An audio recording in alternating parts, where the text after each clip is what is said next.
ورحمة الله وبركاته. الحمد لله رب العالمين، والعاقبة للمتقين، والصلاة والسلام على رسوله سيدنا محمد وعلى آله وصحبه أجمعين، أما بعد. أعوذ بالله من الشيطان الرجيم. بسم الله الرحمن الرحيم. ادخلوا في السلم كافة. وقال النبي صلى الله عليه وسلم: كل أمور جاهلية تحت قدمي موضوع. صدق الله العظيم وصدق رسوله النبي الكريم. اللهم صل على سيدنا محمد وعلى آل سيدنا محمد وبارك وسلم وكرم عليه. அளவில் அருளும் நிகரில் அன்பும் கொண்ட எல்லாம் வல்ல அல்லாஹ்வின் திருநாமம் போற்றி ஆரம்பம் செய்கின்றேன். சாந்தியும் சமாதானமும் ஈருலக சர்தார், அகிலத்தின் அருட்கொடை, பிரபஞ்சத்தின் பேரொளி, நம் உயிரினும் மேலாகிய கண்மணி நாயகம் ஹஜ்ரத் முஹம்மதுர் ரசூலுல்லாஹ் ஸல்லல்லாஹு அலைஹி வஸல்லம் அன்னவர்களின் மீதும், அன்னாரின் அடிச்சுவற்றை பின்பற்றி வாழ்ந்து வழிகாட்டிய உத்தம சத்திய சஹாபாக்கள், தாபியீன்கள், தபஅத் தாபியீன்கள், அவுலியாக்கள், நாதாக்கள், ஷஹதாக்கள், குறிப்பாக பரக்கத்து நிறைந்த சஃபருடைய மாதத்தில் ஜும்மாவுடைய நன்னாளில் அல்லாஹ்வுடைய இல்லத்தில் சங்கமித்திருக்கிற நாம், நம் மக்கள், உலக மூமின்கள் அனைவர் மீதும் அல்லாஹ்வின் பேரருள் என்றென்றும் நின்று நிலவட்டுமாக. ஆமீன். அல்ஹம்துலில்லாஹ். கண்ணியத்திற்கும் மரியாதைக்கும் உரிய அல்லாஹ்வின் நல்லடியார்களே, அருமையான மூமின்களே, சகோதரர்களே, அல்லாஹு ஜல்ல ஜலாலுஹு குர்ஆன் ஷரீஃபின் வழியாக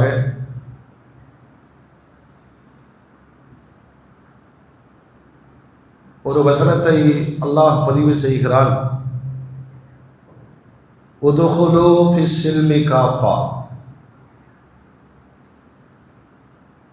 இஸ்லாத்திலே நீங்கள் முழுமையாக நுழைந்து விடுங்கள் என்று அல்லாஹ் அறிவுறுத்துகிறார். கலிமா சொன்னதின் வழியே இஸ்லாத்தை ஏற்றுக்கொண்டவர்களும் அல்லது பிறப்பின் வழியே முஸ்லிமாக பிறந்தவர்களும் மீண்டும் அல்லாஹ் அவர்களை சொல்லுகிறான், இஸ்லாத்தில் முழுமையாக நுழைந்து விடுங்கள். இந்த வசனத்தினுடைய பின்னணி 23 ஆண்டுகள் நபிகள் நாயகம் ஸல்லல்லாஹு அலைஹி வஸல்லம் இந்த கலிமாவை உலக மக்களின் இதயங்களில் பதிய வைப்பதற்கு போராடினார். ஆனால் அந்த போராட்டம் வெற்றி கொண்டாலும் அறியாமை பழக்க வழக்கங்கள் என்பது ஒவ்வொரு சமூகத்திலேயும் ஒவ்வொரு நாட்டினுடைய சூழலிலேயும் வாழுகிற மக்களுக்கு நீங்காத நோயாக, பிணியாக அது மாறிவிடும். கலிமா சொன்னவர்கள், அல்லாஹ்வை ஏற்றுக்கொண்டவர்கள், மறுமையின் மீது அபார நம்பிக்கை கொண்டவர்கள், குர்ஆனை ஓதுவார்கள், தொழுவார்கள், எல்லாம் சரி. எந்த இதயத்தில் முழுமையான அல்லாஹ் என்ற நம்பிக்கை இருக்க வேண்டுமோ அதில் சில நேரங்களில் அவநம்பிக்கை நுழைந்து விடுகிற பொழுது நபிகள் நாயகம் ஸல்லல்லாஹு அலைஹி வஸல்லம் அதனை கண்டிக்கிறார்கள். திக்ரின் வழியாக ஒரு வார்த்தை இந்த சமூகத்திலே பலமாக பதிக்கப்பட்டிருக்கிறது. தினமும் உச்சரிக்கிறோம், லா ஹவுல வலா குவத்த இல்லா பில்லாஹ். இது தெரியாதவர்கள் கிடையாது. இதனுடைய வார்த்தையினுடைய அர்த்தம் ஆழம். நடப்பது யாவும் அல்லாஹ்வை கொண்டே நடக்கிறது. ஆனால் இந்த மனம் இருக்கிறது, மனோ இச்சை, ஷைத்தானுடைய சூழ்ச்சி. ஒவ்வொரு செயலுக்கு பின்னாலும் ஒரு காரணத்தை தேடி அலையும். இது மனித மனதின் இயல்பு. நோய் வரக்கூடாதா? சொல்லுங்க. கீழே விழக்கூடாதா? இயற்கை சீற்றங்கள் நடக்கக்கூடாதா? எல்லோருக்கும் ஒரே தீர்வு தான், லா ஹவ்ல அவ்வளவுதான். நடப்பதெல்லாம் அல்லாஹ்வை கொண்டு பாதுகாப்பு தேடுங்கள். நிறைய பாதுகாப்புகளை பெருமானார் சொல்லிக் கொடுத்தார்கள். யா அல்லாஹ், திடீர் மரணம் வேண்டாம், கோர விபத்துகள் வேண்டாம், கடன் சுமைகள் வேண்டாம், ஒவ்வாத மனைவி வேண்டாம், கட்டுப்படாத பிள்ளைகள் வேண்டாம். எவ்வளவு துஆக்களை பெருமானார் கற்றுத் தந்திருக்கிறார்கள். ஆனால் இந்த மனம் காரணிகளை தேடி அலையும், அங்குதான் மூட நம்பிக்கை பிறக்கிறது. அல்லாஹ் அல்லாஹ்னு சொல்லுவோம், யாரா செய்வன வச்சிருப்பானோ. ஒரு பக்கம் இந்த மனம் அதை சுட்டி காண்பிக்கும். அல்லாஹ்வுடைய ரசூல் சொல்வார்கள், முழுமையான தவக்குல் கொள்ளுங்கள், அல்லாஹ்வுடைய நாட்டம் இன்றி எதுவும் நடக்காது. அதுதான் முழுமையான இஸ்லாத்தில் நுழைதல். காரணிகளுக்கு இங்கு வேலையே கிடையாது. ஏன்னா இந்த உலகத்துக்கு பேரு அஸ்பாபுல் ஆலமி, அஸ்பாப், காரண உலகம். காரணத்தை தேடிட்டே இருக்கும். கீழே விழுந்தா ஒரு காரணம் சொல்லுவோம், கல்லு முட்டிருச்சு. கல்லு முட்டிச்சா நாம முட்டணுமா? சொல்லுங்க. வாயில்லா பூனையை குறை சொல்வார்கள். கிளம்பி போன அந்த பூனை குறுக்க வந்துச்சு, முடிஞ்சு போச்சு. இந்த மனிதனுடைய பழக்கம் இது. இந்த காரணிகளை கொண்டு உங்களை திருப்திப்படுவதற்கு நீங்கள் தேடுகிறீர்கள். அது அபாயகரமான ஈமானிய பாதிப்பை ஏற்படுத்தும். உருவாக்கிய பெருமானாருக்கே சோதனைகள் வந்தது. சின்ன குழந்தை மகன் இப்ராஹிம் மரணித்து விட்டார். கண்ணீர் விட்டு அழுதார்கள் பெருமானார். அடக்கத்தின் போது கிரகணம் ஏற்பட்டது. உடனே பேசிட்டாங்களே, பார்த்தீங்களா, நபியோட மகனுக்காக கிரகணம் ஏற்பட்டது. இதை காதில் கேட்ட மாத்திரத்தில் அல்லாஹ்வுடைய ரசூல் கண்டித்தார்கள். சூரியனும் சந்திரனும் தன்னுடைய ஓடுதளத்தில் அல்லாஹ் படைத்த நாளிலிருந்து ஓடிக்கொண்டே இருக்கிறது. கிரகணம் பிடிக்க வேண்டிய நேரத்தில் அல்லாஹ்வுடைய நாட்டப்படி கிரகணம் ஏற்படுமே தவிர யாருடைய மரணத்திற்காக வேண்டியும் கிரகணம். ஒரு மூட நம்பிக்கையை தகர்த்தார்கள் நபிகள் நாயகம் ஸல்லல்லாஹு அலைஹி வஸல்லம். தினசரி வாழ்க்கையில நம்ம பார்க்கிறது, பேசுறது, அந்த இடத்தில் எல்லாம் லா இலாஹ இல்லல்லாஹ் என்று சொல்லி ஈமானை புதுப்பிக்க வேண்டும். எந்த காரணிகளும் என் வாழ்வை உயர்த்தவோ தாழ்த்தவோ முடியாது. அல்லாஹ் நீதான் வாழ்வை அளிப்பவன்.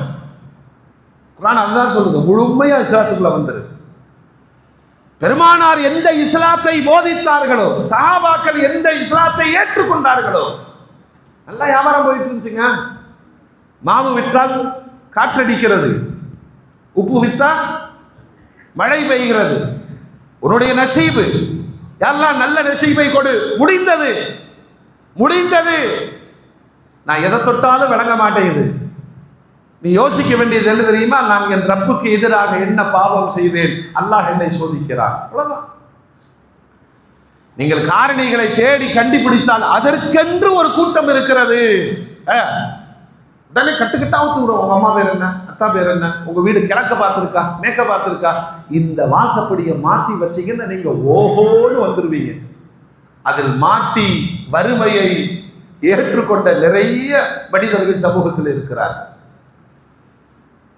மேலையா வாஸ்து என்பது அது ஒரு புவியியல். அவ்வளவுதான் அவ்வளவுதான். தொப்பி எங்க போடணும்?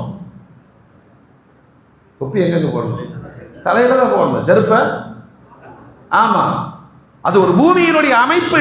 நீர் மூளை, நெருப்பு மூளை, இதுவெல்லாம் இங்குதான் இருக்கணும். அவ்வளவுதான். அது ஒரு அறிவியல்.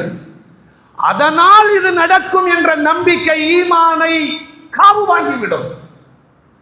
அதெல்லாம் யார் செய்யறாங்கன்னா ரொம்ப ஆச்சரியமா இருக்கும். அஜெல்லாம் பண்ணி முடிச்சிருப்பாரு, மார்க்கமெல்லாம் கற்று இருப்பார், வாஸ்துபடி கட்டி இருக்கிறார். விளங்காது, முடிந்து விட்டது. 23 ஆண்டுகளில் பெருமானார் ஸல்லல்லாஹு அலைஹி வஸல்லம் வார்த்தைக்கு வார்த்தை சொன்னார்கள். அறியாமை காலத்து மூட பழக்க வழக்கங்கள் அனைத்தையும் காலடியில் போட்டு நான் புதைத்து விட்டேன், நீங்கள் தோண்டி எடுக்காதீர்கள். நான் விஞ்ஞானம் இவ்வளவு காலங்க, பொண்ணு பார்த்தாச்சு, மாப்பிள்ளையும் பார்த்தாச்சு, அதை நிக்கா பண்ணிக்கலாமா? இல்லைங்க, அது என்ன, அது பிள்ளையும் தலை பையனும் தலை, தலையும் சேர்த்தா நல்லது தானே? சொல்லுங்க. வீட்டில் அப்படி சொல்றாங்க அதற்கு. அதனால இந்த ஜோடு அல்லாஹ் நாடுல பழி யார் மேல? பொண்ணு நல்லா இருக்கு, பையனும் நல்லா இருக்கிறான், குடும்பமும் நல்லா இருக்கு. இது என்ன காரணம்? இது ஒரு குடும்பத்தின் தலைத்த பிள்ளை, மூத்த பிள்ளை சேராது என்று சொல்லுகிற ஒரு அறிவு ஈமானிய சமூகத்தில் இருக்கிறது. நின்று போன திருமணங்கள் நிறைய உண்டு. அதுக்கு ஒரு காரணம் சொல்லுவாங்க. ஏதாவது ஒரு சண்டை சச்சரவுல பிரிஞ்சிருச்சுன்னு சொன்னா இந்த இடத்துல ஒரு பெரிய ஆலிமாக மாறி சொல்வார், நான் தான் அப்பவே சொன்னேன், தலையும் தலையும் சேராது. இருக்குதா இல்லையா? அறியாமை காலத்து மூட பழக்க வழக்கங்கள் யாவற்றையும் காலடியில் போட்டு புதைத்து விட்டேன் என்று பெருமானார் சொன்னதற்கு பிறகு நாங்கள் நோண்டி பார்ப்போம் என்றால் இதை எப்படி மூமின்கள் முஸ்லிம்களுடைய செயல்பாடுகள் என்று அங்கீகரிக்க முடியும்? மூமின்களே, பெருமானார் ஸல்லல்லாஹு அலைஹி வஸல்லம் எவ்வளவு சொல்லி இருக்கிறாங்க, எவ்வளவு சொன்னாங்க. அந்த காலத்திலே வச்சு சொன்னாங்க, பறவை ஜோசியங்கள் கூடாது. நம்புறவன் இன்னைக்கு இருக்குத்தானே செய்யறான். குறி சொல்பவனிடம் கை நீட்டி விட்டால் 40 நாட்கள், சில ஹதீஸ்கள்ல 40 ஆண்டு கால அமல்கள் பாழ்பட்டு ஈமானே போயிருச்சுல. ஏன் எதிர்காலம் எப்படி இருக்கும்? கிளிட்டு போய் கேட்கிறார். கிளி என்ன சொல்லும்? ஏன் எதிர்காலமே என்னன்னு தெரியல, நானே சிறையில ரொம்ப வருஷமா இவன் வச்சு கொடுமைப்படுத்திட்டு இருக்கிறான். யதார்த்தமா இல்லையா? சில நிகழ்வுகள் நடக்கிற பொழுதெல்லாம் நீங்கள் அல்லாஹ்வை அழைத்துக் கொள்ளுங்கள். லா இலாஹ இல்லல்லாஹ் வஹ்தஹு லா ஷரீக லஹ் லா ஹவ்ல வலா குவத்த இல்லா பில்லாஹ் மாஷா அல்லாஹ் என்று சொல்லிவிட்டு பணியை நோக்குங்கள். காற்றடித்தாலும் தொழுகையின்பால் நிறைந்தவர்கள் பெருமானார். காரணத்தை கண்டுபிடிக்கல, நீ காரணத்தை தேடாதங்கிறாங்க. ஜாஹிலியத்தினுடைய பழக்க வழக்கங்கள் இது மாதிரியான மூட நம்பிக்கைகள் மாத்திரமல்ல இருக்குல்ல. வியாபாரிகளுக்கு ரொம்ப லக்குங்க. ஆடி சேடுன்னு ஒன்று போட்டு பட்டை கலப்புவாங்க. இப்போ அது மட்டும் வரக்கத்தாயிருமா? ஆடியில எந்த நற்காரியமும் கூடாது, சஃபரிலும் கூடாது, ஷவ்வால் மாதத்தில் கூடாது. நம்பி இருந்தவர்கள் அரேபியர்கள். பெருமானார் சொன்னார்கள், நாளும் காலமும் மாதமும் ஒன்றும் செய்திடாது. ஃபஜ்ர் தொழுதால் பரக்கத்து, இல்லைன்னா முசீபத். யாரிடம் போய் குறி கேட்பீர்கள்? எந்த பஞ்சாங்கத்தை நம்புவீர்கள்? எந்த ஜோதிடத்தை நம்புவீர்கள்? பெருமானாருடைய காலத்திற்கு பிறகு இந்த ஜோதிட நம்பிக்கை இஸ்லாமிய சமூகத்திலும் மிகத்த பொழுது அதற்கு அலி ரலியல்லாஹு அன்ஹு அந்த சமூகத்திற்கு புரிய வைத்தார்கள், ஒருத்தருடைய வாழ்க்கையை இன்னொருத்தர் சொல்ல முடியாது. சொல்ல முடியுமா? அப்படி சொல்றவனா இருந்தா அவன் எப்படிப்பட்டவனா இருக்கணும்? அவனுடைய வாழ்வை மிகச் சிறப்பாக அமைத்துக் கொண்டிருக்க முடியும். ஜோதிடர்களை வரவழைத்து விருந்தொன்று கொடுத்தார்கள். எல்லாரும் சாப்பிட்டு இருக்கும் போது ஒரு தட்டை எடுத்துட்டு போய் அவங்க சாப்பிடுற ரொட்டியில் ஒரு துண்டை வாங்கினார்கள். ஏன் கேட்கிறாருன்னு தெரியல, எல்லாம் பிச்சு போட்டான். விருந்து வைபவம் முடிந்தது. அதற்கு அலி ரலியல்லாஹு அன்ஹு பிரகடனப்படுத்துகிறார்கள், மக்களே எதிர்காலம் எப்படி இருக்கும்? கல்யாணம் நடக்குமா? வெளிநாடு போவேனா?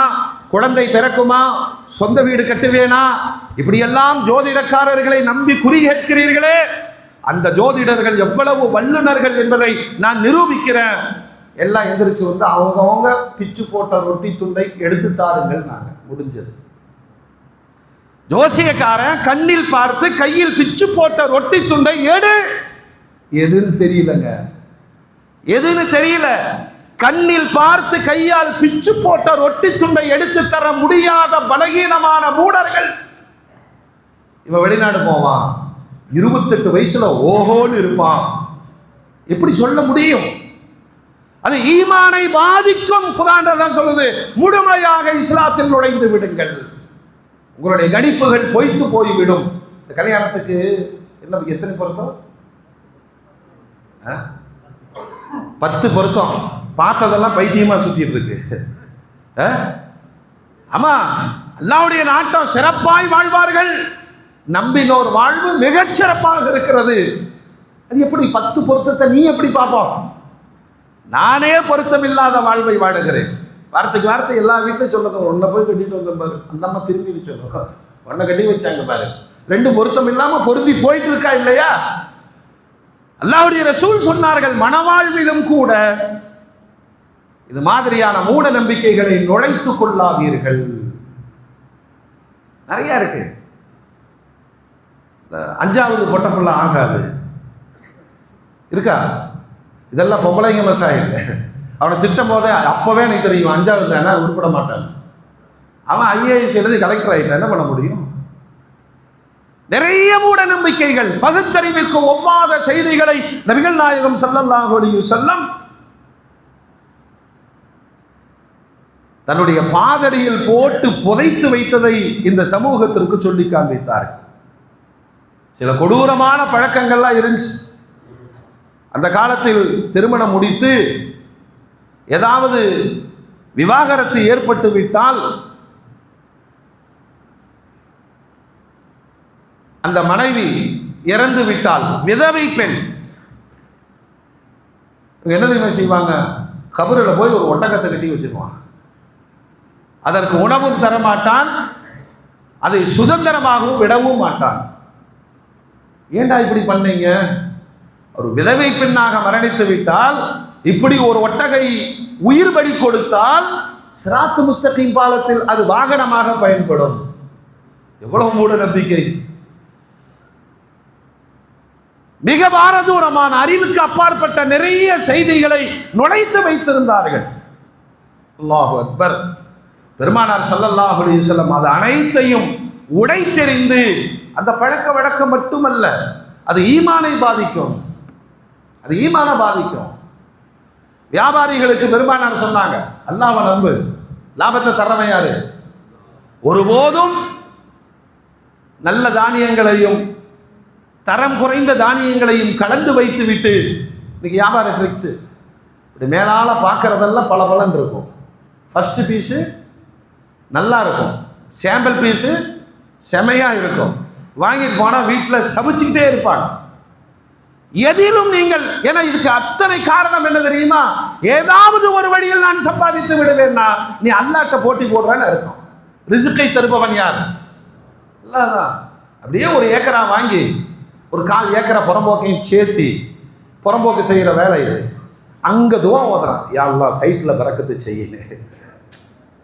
எல்லாம் பார்க்குறான்ல, நீயும் புறம்போக்கு, துவா ஓதுறவனும் புறம்போக்கு, எப்படா பறக்கத்து நான் செய்வேன்? இது அத்தனையும் ரிஸ்க் தருபவன் அல்லாஹ். அவன் விதித்ததை விட ஒரு பருக்கையை அதிகமாக உட்கொள்ள முடியுமா? ஆசை ஆசையா வாங்கி வச்சிருக்கிறோம். 2 கவலை சாப்பிட்டவன ஏப்பம் வந்துருச்சு. ஏன்டா இப்படி உழைச்ச? எதுக்கு ஊரெல்லாம் அடிச்சு கொடுங்கன?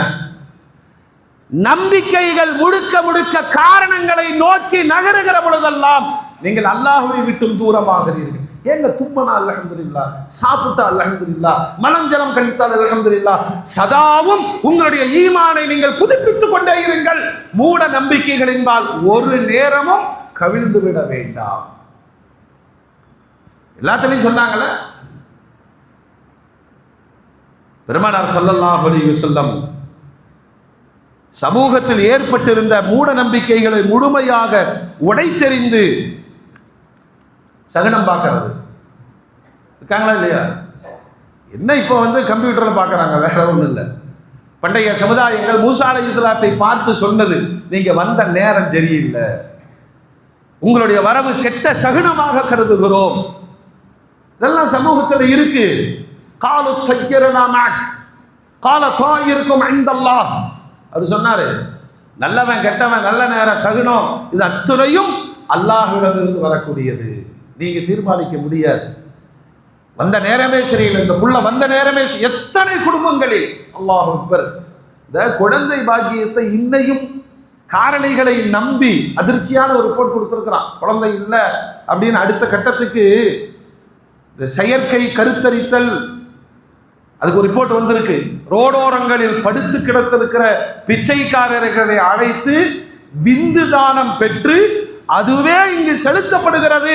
அப்படின்னா பிறக்கும் செயற்கை கருத்தரித்தலுக்கு பின்னால் எவ்வளவு வன்மங்கள் இருக்கிறது என்பதை மருத்துவ உலகம், விஞ்ஞான உலகம் அதிர்ச்சி தகவல்களை சொல்லிக் கொண்டிருக்கிறது. அல்லாஹ் குர்ஆன்ல சொல்றான், நான் நாடியவர்களுக்கு பெண் குழந்தையை அன்பளிப்பாக தருவேன். இல்லையா? அல் பின்து பரக்கான் பெருமானார் சொன்னாங்க, எந்த வீட்டில் பெண் குழந்தை பிறக்குதோ பறக்கத்து. ஏன்னா பெண் குழந்தை அபசகுணம் என்று நம்பிய ஒரு சமூகம். பெருமானாருடைய காலத்துல புள்ள பிறந்திருச்சுன்னு சொன்னா வீட்டை விட்டு வெளியே வர மாட்டானாம். யோசிப்பான். பெண் குழந்தை பிறந்து விட்டதை நற்செய்தி என்றால் அல்லாஹ் சொல்லுகிறான். அல்லாஹ்வுடைய வார்த்தையிலே வெளிப்படுவது என்ன? பெண் குழந்தை சொல்லுங்க, நற்செய்தி, பரக்கத். 1 2 3 அல்லாஹ்வுடைய ரசூல் சொல்றாங்க, பரக்கத் பரக்கத் பரக்கத். நம்புறோமா? இன்னைக்கு நம்புறோமா? அந்த ஜாகிலியத்தினுடைய பழக்க வழக்கங்களுடைய தாக்கம். அவன் என்ன செய்யலாம்? வீட்டை விட்டு வெளியே வர மாட்டானா? இதை கொன்று விடலாமா? உயிரோடு புதைத்து விடலாமா? அந்த சமூகத்தில் தான் பெருமானார் உழைத்தார்கள் உழைத்தார்கள் உழைத்தார்கள். பெண் குழந்ை பரக்கத் என்பதை துஆக்களின் வழியே கேட்க வைத்தார்கள். இந்த சமுதாயத்திற்கு பெண் குழந்தை வேண்டும், அது பரக்கத்து. எந்த இடத்துல பெண் குழந்தை வெறுத்தோம்? அபூஜகளுடைய சமூகத்தினுடைய தாக்கம் நம்மிடத்திலும் இருக்கிறதா இல்லையா? அப்படின்னா தொட்டு தொட்டு வரும். அந்த பெண் குழந்தைகளுக்கான சடங்கு பின்னணியின் செலவுகள். இதே அரபு நாட்டில் பிறந்ததுன்னா சந்தோஷப்படுவான். ஏன்னா 2 கோடி மகர் கேட்குது. யாரு யாரு? பெண் குழந்தைங்க. நம்ம ஊர்ல கேட்டு பாருங்க, உனக்கு மாப்பிள்ளை கிடைச்சதே பெருசு, இதுல மகரை நீ கேட்கிறையா? எவ்வளவு மூட பழக்கம், செலவு. அதை பாரமாக நினைக்கிறார்கள். ஆனா அன்னைக்கு அப்படி நினைக்கல, அதை அபசகுணம் என்று நினைத்தான். அதனால் தன் சமூகத்தினுடைய அந்தஸ்து குறையும் என்று நினைத்தான். குர்ஆன் சொல்லுகிறது, நான் நாடியவர்களுக்கு பெண் குழந்தை தருவேன். அதுதான் கிஃப்ட் ஆஃப் காட், ஹிபா என்று அல்லாஹ் சொல்றான். அல்லாஹ்வுடைய அன்பளிப்பு பெண் குழந்தைகள். அடுத்து வயஹபு லிமன் யஷாஉ ذுக்கூர், நான் நாடியவர்களுக்கு ஆண் குழந்தை தருவேன்ங்கிற அல்லாஹ். இது யாரு தான் தரணும்? சொல்லுங்க, யாரு தான் தரணும்? அல்லாஹ் தான் தரணும். ஒரு மதரசால காலையில் 6 மணிக்கு குழந்தைங்க வருவாங்க. ஒரே குடும்பத்திலிருந்து 11 பேர் வருவாங்க. முதல் பையன் 6 மணிக்கு வந்துடுவான், 11வது பையன் 7 மணிக்கு வருவான். தேவ மொத்தா என்னடா செய்யறாரு? இதுதான் செஞ்சிட்டு இருக்காரு. அவருக்கு ஆசை, பெண் குழந்தை வேண்டும், விடாமுயற்சி. 12வதாக அல்லாஹ் கொடுத்தான். ரிஸ்க் அளிப்பவன் யாரு? யார் முடிவு செய்ய முடியும்? எப்படியாவது எப்படியாவது ஒரு பையன், எப்படியாவது ஒரு பிள்ளை. அல்லாஹ் நாட வேண்டும். ஏன்னா விஞ்ஞானம் சில நேரங்களில் ஆபத்தில் கொண்டு போய் சேர்க்கும் என்பதற்கு செயற்கை கருத்தரித்தல் என்பது நிறைய சந்தேகங்களை அது கிளப்பி விடுகிறது. குர்ஆன் சொல்றது நான் தரணுங்கிறான், நான் தரணும்.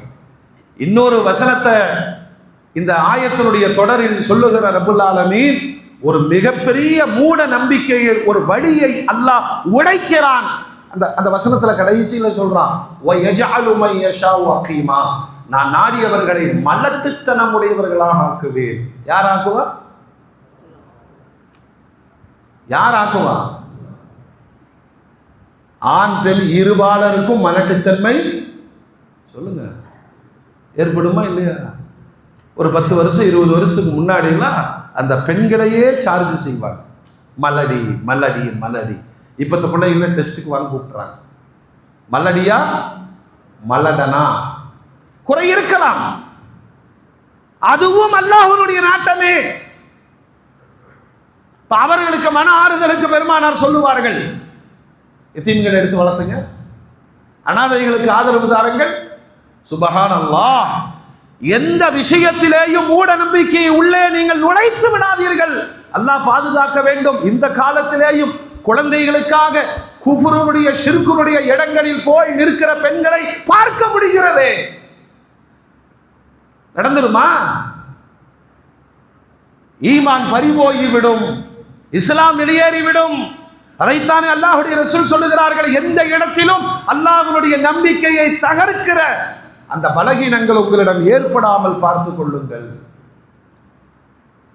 எல்லாம் பழைய இதெல்லாம் நிறைய இருக்குது. அப்படியே பயண புடிச்சு இரட்ட சொல்லி 2 பொண்டாட்டிக்குவான். அவனுக்கு 50 வயசு வரை கல்யாணமே ஆகல. சொல்லுவாங்களா இல்லையா? எங்கிருந்து படித்த பாடங்கள் இது? காலையில இருந்து ஒரே கையை அரிச்சிட்டு இருக்கு. இன்னைக்கு வருமானம் தானே. கடைசியில் டாக்டருக்கு தான் வருமானமாக போச்சு. கத்திரிக்காய் நிறைய தின்னனால உடம்பெல்லாம் பித்து. எப்படி கோத்து விடுகிறோம்? இதுதான் அல்லாஹ்வுடைய நாட்டத்தில் நடந்தது. ஏறுவதும் இறங்குவதும், வாழ்வதும் வீழ்வதும். பெருமானாரை போல உலகத்தில் பேரரசர் யாருமே கிடையாது. பெருமானாரை போன்று அதிகம் சோதிக்கப்பட்டவர்கள் யாரும் கிடையாது. இளம் வயசுல மௌத்து வரக்கூடாதா? சொல்லுங்க. குழந்தைகளுக்கு மௌத்து வரக்கூடாதா? நம்முடைய நம்பிக்கை பலமாக இருக்கிற பொழுது இந்த சோதனைகள் அனைத்தையும் அனுபவித்தவர்கள் பெருமானார். பெற்றெடுத்த 2 பசங்க, 2 பேரும் வஃபாத் ஆயிட்டாங்க. நிலைகுலையவில்லையே. சமூகத்திற்கு சொல்லிக் கொடுத்த பெருமானார் அதை நடைமுறைப்படுத்தினார்கள். இன்னா லில்லாஹி. சரி, ஃபாத்திமாவை தவிர பெருமானாருடைய குடும்பம் அனைத்தும் பெருமானாருக்கு முன்னால் மரணித்து விட்டார். நம்ம வீட்டில் அப்படி நடந்துச்சுன்னு வச்சுங்கள, எவனோ மொத்தமா சூனியம் வச்சிருக்கிறாங்க. என் குடும்பத்தில் என்ன தவிர மனைவி மக்கள் எல்லாம் மரணித்து விட்டார்கள். பெருமானார் உயிரோடு இருக்கிற பொழுது கதீஜாவை இழந்தார்கள். அல்லாஹ் அக்பர். அந்த சோதனை தாங்க முடியவில்லையே பெருமானாரினால். காரணங்களை தேடவில்லை. சொன்னாங்க, சொர்க்கத்திலும் என் மனைவியாக இருப்பார்கள். உலக பெண்களில் மிகச் சிறந்தவர் கதீஜா. தானே இறங்கி தன் மனைவியின் பூத உடலை அடக்கம் செய்த பெருமானார் வேறு எண்ணங்களுக்கு போகல. இன்னா லில்லாஹி. ஆமா, மகள் ஜைனப், மகள் ருக்கையா, மகள் உம்மு குல்சூம் பெருமானாருக்கு முன்னர் மரணித்தவர்கள். பத்ர் போர்க்களத்தின் வெற்றியை ஏந்தி கொண்டு பெருமானார் மதீனாவுக்கு திரும்புகிற பொழுது சோக செய்தி பெருமானாருக்கு வந்தது. மகள் ருக்கையா வஃபாத்தாகி விட்டார்கள், உயிரிழந்து விட்டார்கள். அந்த மனநிலையை பாருங்கள். இஸ்லாத்தினுடைய முதல் போரினுடைய வெற்றியை கொண்டாடுவதா, மகளுடைய மரணத்தின் துக்கத்தை ஏற்பதா? சமநிலை கண்டார்கள் பெருமானார். இதற்கு கொண்டாடவும் இல்லை, இதற்கு துக்கிக்கவும் இல்லை. அல்லாஹ்வுடைய நாட்டத்தின்படி மிகப்பெரிய வெற்றி கிடைத்திருக்கிறது. அல்லாஹ்வுடைய நாட்டத்தின்படி என் மகள் சொர்க்கம் சென்றிருக்கிறார்கள். வாழ்க்கையில் ஒரு இளைஞராக, ஒரு சமுதாய தலைவராக, ஒரு கணவராக, ஒரு தந்தையாக எல்லா கேரக்டர்களையும் பெருமானார் மூட நம்பிக்கை வராத ஒரு வாழ்வை இந்த சமூகத்திற்கு கற்றுத்தந்தார்கள். காரணிகளை நீங்க பார்க்காதீங்க. உஹது போர்க்களத்தில் வைத்து பெருமானாருடைய பற்கள் ஷஹீதாக்கப்பட்டது. பற்கள் தலை உடைக்கப்பட்டது. கவசம் தலைக்குள் போய் பதிந்தது. வேதனையின் உச்சத்தில் ஃபாத்திமா ரலியல்லாஹு அன்ஹா சொல்வார்கள், யா ரசூலுல்லாஹ், அவர்களை சபிக்கலாமே. நபியினுடைய துஆக்களும் சரி பத்துவாவும் சரி உடனடியாக நடக்கும். அல்லாஹ்வுடைய ரசூல் அந்த நேரத்திலேயும் சொல்றாங்க, யா அல்லாஹ், யா அல்லாஹ், என் சமூகத்தை மன்னித்து விடு, அவர்கள் அறியாமையில் இருக்கிறார்கள். எப்படிப்பட்ட ஒரு வார்த்தை! நான் ஹிதாயத்திற்காக ரஹமத்தாக அனுப்பப்பட்டிருக்கிறேனே தவிர அவர்கள் அறியாமையினால் செய்த கொடுமைகளுக்காக சபிப்பதற்கு நான் அனுப்பப்படவில்லை. பெருமானார் தெளிவுபடுத்தினார். அப்படின்னு ஒன்னால முடியாதுல்ல, அவங்களை எல்லாம் நாசமாக்கிரு. மறுமையினுடைய காட்சியை விவரிக்கிற பெருமானார் சொல்வார்கள், நூஹ் அலைஹிஸ்ஸலாம் பயந்துகிட்டே வருவாங்களாம். நூஹ் அலைஹிஸ்ஸலாம் அல்லாஹ்ட்ட பயந்துட்டே வருவாங்க. ஏன் தெரியுமா? ஈமான் கொள்ளாத காரணத்தினால் உச்ச கோபத்தில் இருந்த நூஹ் அலைஹிஸ்ஸலாம் அல்லாஹ்ட்ட கையேந்திடுறாங்க. ரப்பிலா ததர் அலல் அரதி மினல் காஃபிரீன தையாரா. யா அல்லாஹ், உன்னை ஏற்றுக்கொள்ளாத ஒருத்தனையும் விடாத. சபிச்சிட்ட. குர்ஆன் பதிவு செய்கிறது. அல்லாஹ் கேட்பானே, நான் படைச்சதை நீ எப்படிப்பா அழிக்க சொல்லலாம்? அழிச்சிட்டாங்க. வெள்ள பெருக்கால் சமூகம் அழிக்கப்பட்டது. 80 பேர்கள் மட்டுமே தப்பித்தார்கள். நூஹ் அலைஹிஸ்ஸலாத்துடைய கப்பலில் ஏறினார்கள். அதனாலதான் அவருக்கு 2ஆம் ஆதம் என்று பெயர் சொல்லப்பட்டது. அங்கிருந்துதான் மனித பெருக்கத்தினுடைய 2ஆம் நிலை உருவாக்கப்பட்டது. அல்லாஹ்வை மறுத்து விக்கிரக ஆராதனை புரிந்து ஈமான் கொள்ளாத ஒரு சமூகம் நூஹ் அலைஹிஸ்ஸலாத்துடைய சாபத்தினால் அழிக்கப்பட்டது. பெருமானார் எங்காவது சபித்திருக்கிறார்களா? சபிச்சிருக்காங்க. தொழுக விடாம தடுத்தவங்களை சபிச்சாங்க. ஆனால் தன்னை தாக்கியவர்களுக்காக ஹிதாயத்திற்கு துஆ செய்தார்கள் பெருமானார். இது கூட மூட நம்பிக்கை தானே. நான் மட்டும் வாழணும், எல்லாரும் நாசமா போயிடணும். மூட நம்பிக்கைகளை முழுக்க முழுக்க உடைத்தெறிந்த பெருமானார் எல்லா பாடத்தையும் சொல்றாங்க. முழுமையாக இஸ்லாத்துல வந்துருங்க. அல்லாஹ்விடத்திலே தனி அந்தஸ்து அப்படின்னு சொன்னா நபிமார்களுக்கு மட்டும்தான். மனித குலத்தில் மிகச் சிறந்தவர்கள் நபிமார்கள். நபிமார்களிலே சிறந்தவர்கள் முத்து முஹம்மது ரசூலுல்லாஹ். அதுக்கடுத்து பெருமானாருடைய வார்த்தையில சித்தீக்குகள். எல்லா நபிமார்களுக்கும் ஒரு சித்தீக் இருந்திருக்காங்க. என்னுடைய சித்தீக் சொல்லுங்க அபூபக்கர் சித்தீக் ரலியல்லாஹு. அதுக்கடுத்து சஹாபாக்கள் அத்தனை பேர்கள். உலகத்துல நான் சஹாபாக்கள் மாறின்னு சொல்ற தகுதி யாருக்கும் கிடையாது. இது அத்துணையும் ஈமானிய நிலைப்பாட்டை வைத்து மார்க்கம் எடுக்கிற முடிவு.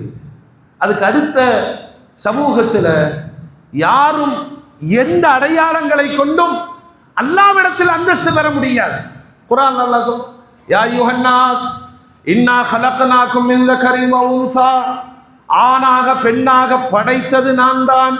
வஜஅல்னாகும் ஷுஊபன் வகபாயில், பல பிரிவினர்களாக கோத்திரங்களாக இனங்களாக படைத்ததும் நான் தான்.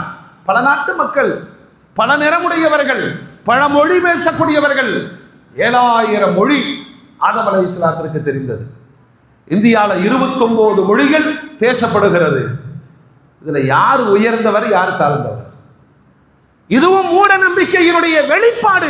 ஒரு மூமினாக முஸ்லிமாக இருந்து கொண்டு ஒரு மொழிக்காக தன்னை உயர்த்துவார் என்று சொன்னால் அவர் முஸ்லீமே கிடையாது. சொல்லுங்க, நம்ம சொல்றோம் நாங்கள்லாம் முஸ்லீம்கள். என்னை பொறுத்த மட்டிலும் ஜாதிய தீண்டாமை நம்மிடத்தில் நிறைய இருக்கிறது. மொழி தீண்டாமை நம்மிடத்தில் நிறைய இருக்கிறது. நிற தீண்டாமை நிறைய இருக்கிறது. வெளிப்படையில் முஸ்லிம் முஸ்லிம் என்று சொல்லி நம்மை நாம ஏமாற்றிக் கொள்ளுகிறோம். எங்க சொல்லுங்க, அந்த மொழிக்காரரை நீங்க ஏத்துக்குவீங்களா? சொல்லுங்க, இந்த மொழிக்காரரை கொஞ்சம் மனசாதியே மெதுவா சொல்றாரு, அவங்க நமக்கு செட் ஆக. ஏன்? அவங்க அப்படி. குணங்கள் மாறலாம். கலிமா சொன்னவர்கள் அத்தனை பேர்களும் உலகத்தில் எந்த பகுதியில் வாழ்ந்தாலும் மனமுடிப்பதற்கான தகுதி உடையவர்கள் பெருமானார் சொல்லிட்டாங்க. விவேகானந்தர் அமெரிக்காவுக்கு சென்ற பொழுது வரலாற்று சிறப்பு மிக்க உரையாற்றினார். பகிரங்கமா சொன்னார், இளம் துறவி, அமெரிக்கா வளர்ந்த நாடுன்னு நினைச்சேன், ஆனால் உங்களிடம் கூட ஒரு அறியாமை இருக்கிறது. அது நிற வேதமையில் இன்னும் நீங்கள் நீந்தி கொண்டிருக்கிறீர்கள். எங்க நாடுதான் 1000 வருஷமா மூட நம்பிக்கைகள் மூழ்கி போய் தீண்டாமையின் பெயரால் ஏற்றத்தாழ்வுகளால் பிரிந்து பிளவுண்டு கிடக்கிறோம் சொல்லிட்டு அங்க ஒரு மெசேஜ் உலகத்திற்கு சொல்லுகிறார். ஆனால் அரேபியாவில் தோன்றி உலகம் முழுவதும் இஸ்லாத்தை வியாபிக்க வைத்த முஹம்மது நபியை நான் பாராட்டுகிறேன். ஏனென்றால் ஒரு அரேபிய இளம் பெண்ணை ஆப்பிரிக்காவினுடைய இளைஞன் மனம் முடிக்கலாம், அவன் களிமா சொன்னவர்களாக இருந்தால் அப்படின்னு. இஸ்லாம் நிறவெறியை தகர்த்தது, மொழி வெறியை தகர்த்தது, இனவாதத்தை. பெருமானார்ட்ட கேட்கிறாங்க, இனவாதம்னா என்ன? ஒரு அடையாளம், அவ்வளவுதான். இவர் மரைக்காயர், இவர் ராவுத்தர், இவர் லெப்பை, இது ஒரு அடையாளம். என்ன அடையாளம்? தொழில் சார்ந்த அடையாளம். அது அங்கீகாரம் அல்ல. அங்கீகாரம் பெற முடியுமா? அரசாங்கத்தில் போய் நான் மரைக்காயர் எம்பியாக்குன்னு சொல்ல முடியுமா? நீங்கள் அல்லாஹ்விடத்திலே கோரிக்கை வைக்க முடியுமா? தன் மகள் பாத்திமாவிற்கு பெருமானார் சொன்னாங்க, நிறைய தொழுதுக்க என் மகன்னு சொல்லி நீ தப்பிக்க முடியாதுன்னு. அல்லாஹ் அக்பர். அதை விடவா நாம? இனவாதம் எது என்று பெருமானாரிடம் கேட்ட பொழுது மிக தெளிவாக சொன்னார்கள். இனவாதம்னா என்ன தெரியுமா? உங்க ஆள்ல ஒருத்தர் தப்பு செஞ்சானா அதை நீங்க மறைக்க பார்ப்பீங்க. இந்த உங்காலு எங்காலுங்கிறது என்ன அளவுகோல்னு தெரியாது. அது எப்படி வேணாலும் இருக்கலாம். எங்க தெருக்காரு, எங்க ஜமாத்காரு, எங்க மொஹல்லாக்காரு, எங்க மொழி பேசுறவரு, அவர் தப்பு பண்ணிட்டாருன்னா அப்படின்னு. இதே ஒரு வேறு ஒருவர் தப்பு செய்தா இது சமூகத்தில் இருக்கா இல்லையா? சொல்லுங்க. பயங்கரமாக இருக்கிறது. வெளிப்படுத்துகிறோம். அல்லாஹ்வுடைய ரசூல் சொல்லுகிறார்கள், வேறொரு கபீலா கூட்டத்தை சார்ந்த, அசது கூட்டத்தை சார்ந்த பாத்திமா திருடி விட்டார். கொஞ்சம் பெரிய இடத்து சமாச்சாரம். ஆனால் குற்றம் நிரூபிக்கப்பட்டது. பெருமானார் பெண்ணாக இருந்தாலும் திருடினால் கை வெட்ட வேண்டும், வெட்டுங்கள். ரெக்கமெண்டுக்கு பல பேர் வந்தாங்க. பெரிய இடத்து சமாச்சாரம். இது அரசியல்ல மட்டுமல்ல, ஆன்மீகத்திலும் இருக்கிறது. இந்த வேறுபாடுகள் நாம சொல்ற முஸ்லிம்கிறோம், ஒரே சப்பில் தொழுகிறோம் என்று சொல்லுகிறோம். இனவாதம் இல்லை என்று சொன்னால் அல்லாஹ் அக்பர், எல்லாத்துட்டும் இருக்குங்க, எல்லாத்துட்டும் இருக்கு. ரெக்கமெண்ட் பண்ண போற என்னங்க, அவர் நமக்கு வேண்டப்பட்டது. என்ன வேண்டப்பட்டவர்? ஒரு முஸ்லிம், ஒரு மூமின் என்பதை விட வேண்டப்பட்டவர் ஏதாவது இருக்கிறதா? இந்த சின்ன சின்ன அடையாளங்கள் இது அங்கீகாரம் அல்லன்னு தெரிஞ்சுக்கணும். அல்லாஹ் அங்கீகாரம் எது? அந்த வசனத்தினுடைய கடைசியில் அல்லாஹ் சொல்வான், இது பேதமும் அல்ல, சண்டைக்கான தளமும் அல்ல, நிறவேதம், இனவேதம், மொழி வேதம், வாழும் பூமியினுடைய வேதங்கள், இது சண்டைக்கான அடையாளம் அல்ல. ஹஜ்ஜுக்கு போறோம், எங்கிருந்து வர்றீங்க? இந்தியாவில இருந்து வர்ற, முடிஞ்சு, அவ்வளவுதான் அடையாளம். திரெல்லாம் ஹஜ்ஜு செய்து விட்டால் உடனே அல்லாஹ் சொர்க்கத்தை கொடுத்து விடுவான். ஹாஜிக்கு கொடுப்பான், ஹாஜிக்கு கொடுப்பான், எங்கிருந்து வந்தாலும் கொடுப்பான். அப்படிப்பட்டவர்களை உருவாக்குவதற்கு பெருமானார் எடுத்த பாடு சாதாரண பாடு கிடையாது. இனவேதம் பேசினார்கள். எங்க வந்தது தெரியுமா? தனது முறைப்பெண் வளர்ப்பு மகன் ஸைதுக்கு பெருமானார் மனமுடித்து கொடுத்தார்கள். குர்ஆனில் அல்லாஹ் பேசுறான். அவங்களுக்குள்ள அண்டர்ஸ்டாண்டிங் வரல. ஏன் வரல? அந்த பெண் சொன்னான், நான் யாரு, நீ யாரு? இனவாதம். நான் யாரு? நாங்கள் குறைஷிகள், நாங்கள்லாம் உயர்ந்தவங்க, நீ அடிமை. ஒரு அடிமைக்கு நான் பாயாக விரிப்பாக இருக்க முடியாதுன்னு அந்த பெண்ணு வாதம் பண்ணாங்க. அப்ப ஏமா கல்யாணத்துக்கு சம்மதிச்ச? பெருமானார் சொன்னார்கள், அதனால் சம்மதித்தேன். அல்லாஹ்வுடைய ரசூல் ரொம்ப துக்கித்து போனார்கள். இந்த இனவாதம் எவ்வளவு தலை காட்டுகிறது. அதான் பணக்கார வீட்டு பெண்ணை ஒரு சாதாரண ஒரு இளைஞன் மனம் முடித்தால் என்ன ஆகும்? என்ன ஆகும் சொல்லுங்க? என்ன ஆகும்? வீட்டு வேலைக்காரனா ஆகும். அவனுடைய மனம் நொந்து நூலாகும் இல்லையா? இந்த ஏற்றத்தாழ்வுகளை களைவதற்கு தான் பெருமானார் பாடுபட்டார்கள். அங்க எப்படி மாற்ற முடியும்? அல்லாஹ்ட்ட துஆ செஞ்சாங்க. ஸைத பொறுமையா இருந்தாங்க. நீங்க பொறுமையா இருங்க, விடிவு கிடைக்கும். விடிவு கிடைத்தது. அந்த பெண்ணுக்கு பெருமானாரையே அல்லாஹ் மாப்பிள்ளையாக மனமுடித்து வைத்த பொழுது நிறைய சட்ட தீர்வுகளை சொன்னான். இது நான் முடித்து வைத்த திருமணம் தான். ஸைத் ரலியல்லாஹு அன்ஹு வேறொரு மனமுடித்து வரலாறு போற்றுகிற வாழ்வை வாழ்ந்தார்கள். இனவாதம் சமூகத்தை அழித்துவிடும், மொழிவாதம் சமூகத்தை அழித்துவிடும். எந்த அடிப்படையில் உங்களை தனிமைப்படுத்தி நீங்கள் என்ன அங்கீகாரம் பெற முடியும்? சொல்லுங்க, என்ன அங்கீகாரம் பெற முடியும்? இன்ன அக்ரமக்கும் இன்தல்லாஹ் அத்காக்கும். அதாவது தான் உருவாக்கின சஹாபாக்களுக்குள்ள ஒரு கட்டத்தில் இப்படி ஒரு மனநிலை வருது. முஹாஜிர்களா அன்சாரிகளா? முஹாஜிர்களா அன்சாரி? அது ஒண்ணு இல்லை, அது ஒரு அடையாளம். மக்காவிலிருந்து ஹிஜ்ரத் செய்து வந்தவர்கள் முஹாஜிர்கள், மதீனாவில் அடைக்கலம் தந்தவர்கள். இந்த ஷைத்தான் கொஞ்சம் தூண்டி விட்டான். அவங்க வேற கிரேடு, நீங்க வேற கிரேடு. நம்மளே கல்யாண மண்டபத்தில் ஒரு 10 சேர் முன்னாடி போட்டிருப்போம். அது யாருக்கு? சொர்க்கத்துல இருந்து ஆதம் கூட வந்தவங்களா? அவன் ஏத்துக்கலன்னா, மேலே ஏத்துலன்னா கோச்சிட்டு போயிடுவான். நான் வந்திருக்க யாருமே கண்டுக்கல. வரலாற்றில் ஒரு அற்புதமான செய்தியை பதிவு செஞ்சிருக்கிறார்கள். ஆட்சியாளராக இருந்த ஹிஷாம் இப்னு அப்துல் மலிக். சில குணங்கள் தான் மூட நம்பிக்கை. நம்ம என்ன நினைச்சிருக்கிறோம்? இதெல்லாம் மந்திர மாயா, இதெல்லாம் பழக்க வழக்கங்கள். அரசர் ஆகி மக்காவுக்கு வர்றார், ஹரமல உட்கார்ந்து கூப்பிடுறார். சஹாபாக்கள் யாராவது இருந்தால் அழைத்து வாருங்கள். அது வரும். அதுவா சொன்னாங்க, சஹாபாக்கள்லாம் மௌத்தா போயிட்டாங்க, யாருமே இல்லை, நீ எந்த காலத்தில் இருக்கிற? அப்படின்னா தாபீன்களை அழைத்து வாருங்கள். ஒரு பெரிய இறைநேசர், அல்லாஹ் அக்பர், தாவூஸ் யமானி, அவரை கூட்டிட்டு வந்தாங்க. இவரு தான் இப்ப ஹயாத்தா இருக்கிறார். வந்தவர்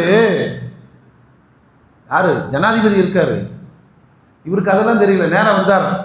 அஸ்ஸலாமு அலைக்கும் ஹிஷாம், நல்லா இருக்கீங்களா? ஹிஷாம் யார் பேரு? ராஜாவுடைய பேரு. தாலுக்கு ஜதுபு கிளம்பிருச்சு. அவனை வெட்டுங்கள் அப்படின்ட்டாரு. பக்கத்தில் வந்து சொன்னாங்க, நீங்க ஹரமில் இருக்கிறீங்க, பார்த்து பேசுங்க. இந்த பதவி போதை, இல்லையா? என்ன மூஞ்சி திருப்பிக்கிட்டார். நீ இவ்வளோ பெரிய தாபி நல்லவர்னு சொல்றாங்க, ஆனா இப்படி ஒழுக்கம் இல்லாமல் இருக்கீங்களே, என்ன என்ன பிரச்சனை? என்ன பிரச்சனை?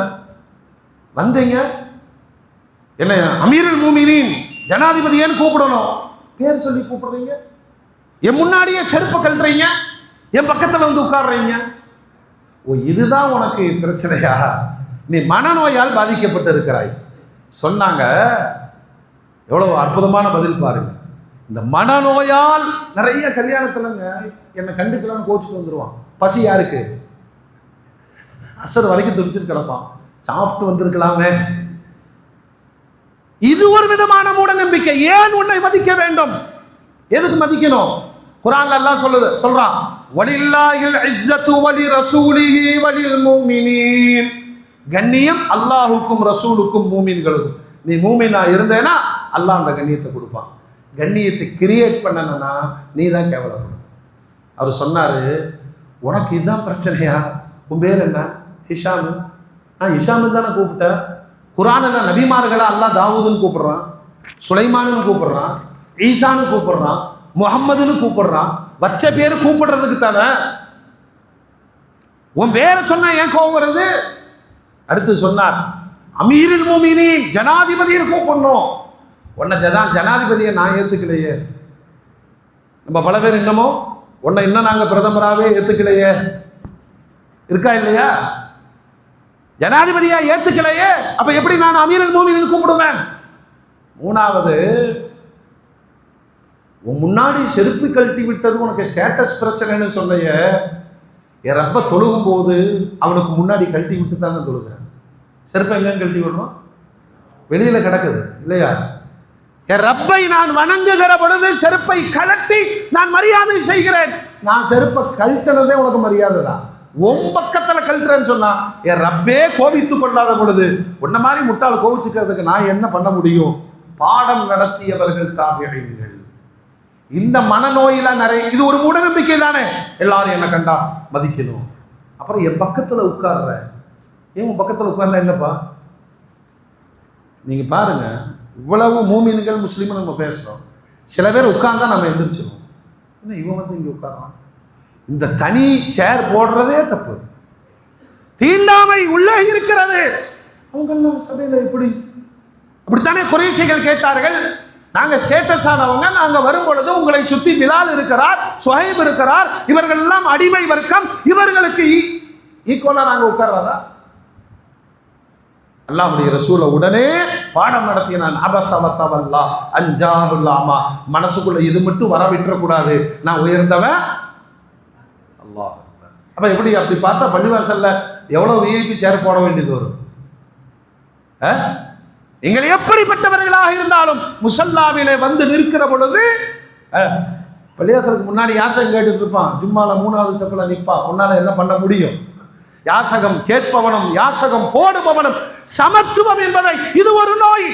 இப்ப இஷாமு சொன்னாரு, ஹஜ்ரத் அலி ரலியல்லாஹு அன்ஹு அவர்களுடைய ஒரு உபதேசம் இருக்கிறது. மன்னரே, உங்களுக்கு நான் சொல்றேன், நரகவாதியை பார்க்கணும்னு ஆசையா? யார் தான் அமர்ந்திருக்கிற பொழுது மற்றவர்கள்லாம் நின்று கொண்டு இருக்க வேண்டும் என்று விரும்புகிறானோ அவன்தான் நரகவாதின்னு ஒரு அடையாளம் சொல்லி இருக்கிறாங்க. அந்த மன்னருக்கு அதை கலட்டி அடிச்ச மாதிரி இருந்தது. கடைசியில் கரம்பிடித்து மன்னிப்பு கேட்டார். மன்னர் என்பதில் அகம்பாவம் வந்து விடக்கூடாது, ஆணவம் பிறந்து விடக்கூடாது, பிறரை தாழ்வாக நினைப்பது மூட நம்பிக்கையே. அப்படி எப்படி நீ சம்பாரிச்சு கொண்டு வந்த? உனக்கு கொடுத்தது யாரு? அந்தஸ்து தந்தது யாரு? அல்லாஹ்வை மறக்கிற பொழுது ஃபிரௌன் குடிகொள்ளுகிறார். இந்த பாடங்களைத்தான் இஸ்லாம் முன்வைத்து குர்ஆன் சொல்லுது, இஸ்லாத்திற்குள் பூரணமாக நுழைந்து விடுங்கள். வல்ல ரப்புல் ஆலமீன் அத்தகைய மூமின்களாக வாழுகிற தௌஃபீகை அல்லாஹ் நம் அனைவருக்கும் நசீபாக்கி தருவானாக.